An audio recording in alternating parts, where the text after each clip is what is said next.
जय हिंद दोस्तों, आप सभी का स्वागत है हमारे इस एजुकेशनल प्लेटफॉर्म अर्जुना अकेडमी पर। आज का चर्चा का विषय है भारत एशिया का तीसरा सबसे शक्तिशाली देश बना। एशिया पावर इंडेक्स में जापान को पीछे छोड़ा। एक बड़े बदलाव के तहत जापान को पीछे छोड़ते हुए भारत एशिया पावर इंडेक्स में तीसरी सबसे बड़ी शक्ति बन गया है, जो इसकी बढ़ती भू राजनीतिक हैसियत को दर्शाता है। यह उपलब्धि भारत के सक्रिय विकास, युवा आबादी और तेजी से बढ़ती अर्थव्यवस्था के दम पर हासिल हुई है, जिसने इस क्षेत्र में एक अग्रणी शक्ति के रूप में इसकी स्थिति को मजबूत किया है। 2024 एशिया पावर इंडेक्स के सबसे अहम निष्कर्षों में से एक क्षेत्रीय ताकतों से संबंधित रैंकिंग, रीजनल पावर रैंकिंग्स में भारत का लगातार सुधार जारी है। धीरे धीरे हो रहे इस सुधार के साथ भारत अपनी पूरी क्षमता हासिल करने और क्षेत्र में अपना प्रभाव डालने की कोशिश कर रहा है।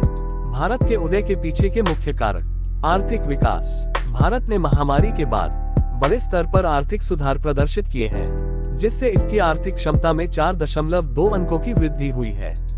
भारत की बड़ी आबादी और मजबूत जीडीपी वृद्धि ने पीपीपी के संदर्भ में दुनिया की तीसरी सबसे बड़ी अर्थव्यवस्था के रूप में इसकी स्थिति को मजबूत किया है। भविष्य की संभावना। भारत के भविष्य के संसाधनों के स्कोर में 8.2 अंकों की वृद्धि हुई है, जो संभावित जनसांख्यिकीय लाभांश का संकेत है। अपने क्षेत्रीय प्रतिद्वंद्वियों, विशेष रूप से चीन और जापान के विपरीत, भारत को अपनी युवा आबादी से लाभ मिलता है, जो कि आने वाले दशकों में आर्थिक विकास और श्रम बल विस्तार को गति देती रहेगी। कूटनीतिक प्रभाव। प्रधानमंत्री नरेंद्र मोदी के नेतृत्व ने अंतर्राष्ट्रीय स्तर पर अधिक मान्यता हासिल की है। भारत की गुटनिरपेक्ष रणनीतिक स्थिति से नई दिल्ली के लिए जटिल अंतर्राष्ट्रीय जल क्षेत्रों में प्रभावी रूप से नौवहन करना संभव हुआ है। 2023 में कूटनीतिक संवादों के मामले में भारत छठे स्थान पर रहा, जिससे बहुपक्षीय मंचों में इसकी सक्रिय भागीदारी का पता चलता है। इसके अलावा भारत की बड़ी आबादी और आर्थिक क्षमताएं इसके लिए पर्याप्त संभावनाएं पैदा करती हैं। सांस्कृतिक प्रभाव में भारत का स्कोर भी तुलनात्मक रूप से मजबूत रहा है, जिससे इसके वैश्विक प्रवासी और सांस्कृतिक निर्यात से समर्थन मिल रहा है। इसके अलावा बहुपक्षीय कूटनीति और सुरक्षा सहयोग में भारत की भूमिका पर भी जोर दिया गया है। वार्ताओं में भारत की भागीदारी, साथ ही क्वाड में इसके नेतृत्व ने इसे क्षेत्रीय सुरक्षा ढांचे में महत्वपूर्ण भूमिका निभाने का अवसर दिया है। हालांकि ऐसा औपचारिक सैन्य गठबंधनों के बाहर रहकर ही हुआ है। भारत की आर्थिक पहुंच भले ही सीमित है, लेकिन इसमें विशेष रूप से रक्षा बिक्री में अच्छा सुधार देखा गया है। फिलीपींस के साथ ब्रह्मोस मिसाइल सौदा इसका ही एक उदाहरण है। भले ही ये घटनाक्रम छोटे पैमाने पर है, लेकिन इससे पता चलता है कि भारत ने अपने निकटतम पड़ोसी से परे अपनी भू राजनीतिक ताकत को बढ़ाना शुरू कर दिया है। एशिया में भारत की भूमिका। 2024 एशिया पावर इंडेक्स भारत को एशिया में एक महत्वपूर्ण शक्ति के रूप में दर्शाता है। देश का पर्याप्त संसाधन आधार इसे भविष्य में विकास के लिए अपार संभावनाएं प्रदान करता है। भारत के लिए नजरिया आशावादी बना हुआ है। निरंतर आर्थिक विकास और बढ़ते कार्यबल के साथ भारत आने वाले वर्षों में अपने प्रभाव का विस्तार करने के लिए अच्छी स्थिति में है। विशेष रूप से भारत का बढ़ता राजनयिक प्रभाव और इसकी रणनीतिक स्वायत्तता इसे हिंद प्रशांत क्षेत्र में एक प्रमुख खिलाड़ी बनाती है।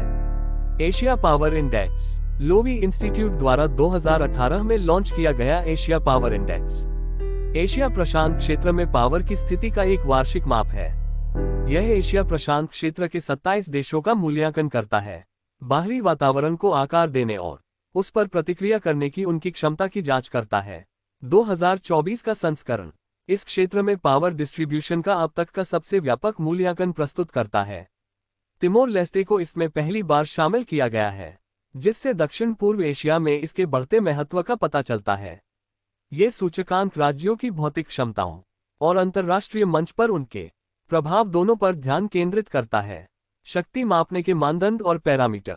एशिया पावर इंडेक्स में शक्ति को संसाधन आधारित और प्रभाव आधारित निर्धारकों में बांटा किया गया है। संसाधन आधारित निर्धारक, आर्थिक क्षमता, किसी देश की मुख्य आर्थिक ताकत, जिसे क्रय शक्ति क्षमता पीपीपी पर जीडीपी, तकनीकी परिष्करण और वैश्विक आर्थिक संपर्क जैसे संकेतकों के माध्यम से मापा जाता है।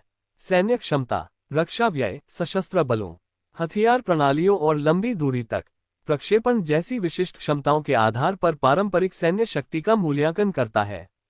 लचीलापन, संस्थागत मजबूती, भू राजनीतिक सुरक्षा और संसाधन सुरक्षा सहित राज्य स्थिरता के लिए खतरों को रोकने की आंतरिक क्षमता। भविष्य के संसाधन 2035 के लिए अनुमानित आर्थिक, सैन्य और जनसांख्यिकीय कारकों सहित भविष्य में संसाधनों के वितरण का पूर्वानुमान लगाता है। प्रभाव आधारित निर्धारक, आर्थिक संबंध, व्यापार, निवेश और आर्थिक कूटनीति के माध्यम से लाभ उठाने की क्षमता।